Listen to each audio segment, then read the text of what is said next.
Morning. Asa ta? Sa radyo. Sa? Sa radyo. Sa radyo? Nagunsa ko sa radyo. Alright.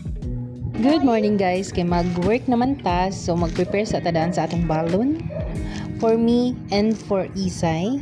So nagkuha tag litos, butangan na tuog, gi-slice ang litos.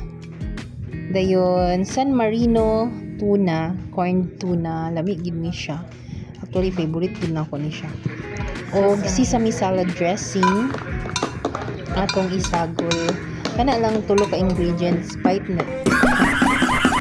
na jud kayo no ang tulo ka ingredients. Then imo rin na imekos mekos ang salad. So na kay pang breakfast or balo nimo no kanang gutom bitaw when you are in the office kana. Then after that, ipakaon sa day nako si Badiday. Pakaon sa nako si Badiday sa iyang breakfast. Sabaw ni siya nga sinigang. O namahaw lang midaan kay kato siya pang snack manggod.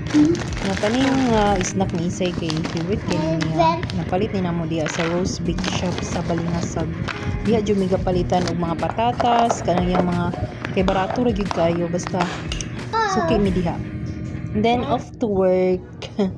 Apit-apit sa man dinhi sa mga stall sa may Taguluan Miss or. Thank you for watching. God bless you all.